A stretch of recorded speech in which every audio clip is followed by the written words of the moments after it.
সবাইকে নমস্কার জানিয়ে বলছি, প্লিজ দয়া করে কেউ কাউন্টিং এজেন্টরা এবং প্রার্থী ক্যান্ডিডেটরা তারা ভোটিং এলাকা ছেড়ে আসবেন না। স্ট্রং রুমে যেখানে কাউন্টিং হচ্ছে, মানে সেন্টারে, সেখান ছেড়ে কেউ আসবেন না।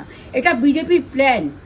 প্রথম 2-3 রাউন্ডে আমি কালকে থেকেই বলছি যে ওদেরগুলো আগে দেখাবে, আমাদেরগুলো পরে দেখাবে।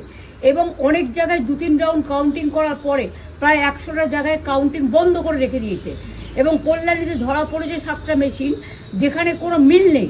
এটা টোটাল ফোর্সফুলি সেন্ট্রাল ফোর্সকে দিয়ে চারিদিকে তৃণমূল কংগ্রেসের উপর অত্যাচার করছে, অফিস ভাঙছে, জোর করে দখল করছে।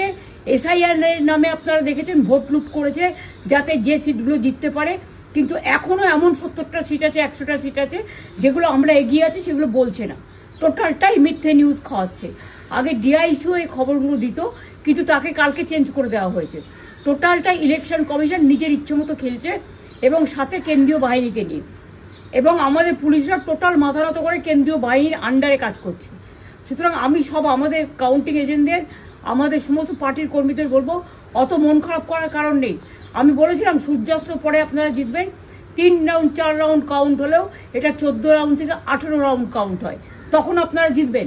Wait and see, watch. আমরা সবাই আপনাদের সাথে আছি, আপনারা কেউ ভয় পাবেন না, নিশ্চিন্তে থাকুন। আমরা বাঘের বাচ্চার মতো লড়াই করে যাবো।